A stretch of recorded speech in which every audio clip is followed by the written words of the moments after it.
Alors, je dirais parcours atypique, parce que notamment tous les deux, on s'est réorientés au cours de nos études.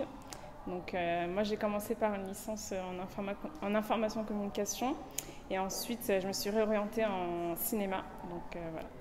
Moi, c'est pareil. Avant, j'étais en optique, opticien lunetier, pour avoir un magasin, etc. Et après, je me suis réorienté en design, ma profession d'aujourd'hui, du coup.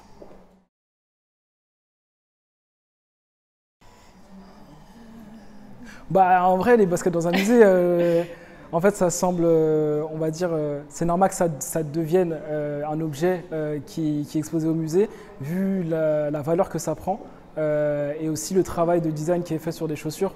Au-delà de tout l'aspect sneakerhead, etc., je trouve que l'objet en soi est très intéressant. Il y a beaucoup d'innovations aussi, donc c'est normal que les sneakers rentrent au musée.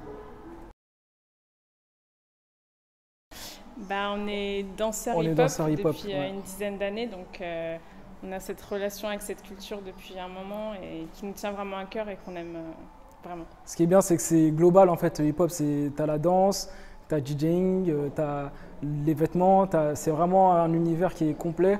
Et du coup, nous, on a un peu cette curiosité d'explorer tous les champs et voilà, de bien aimer en fait la culture dans sa globalité, quoi.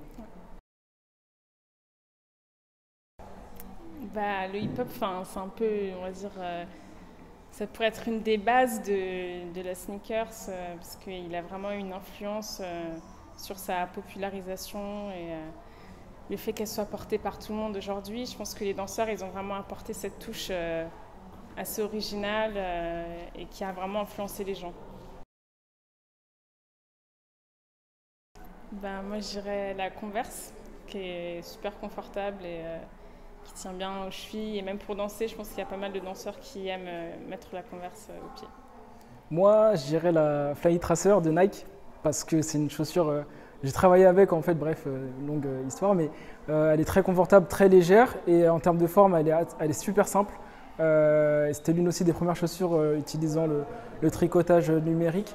Voilà, c'est une paire qui pour moi a un peu marqué son époque et qui continue encore aujourd'hui de voilà, faire ce chemin. Bah, je dirais découverte, parce que c'est la première fois qu'on vient ici, aujourd'hui.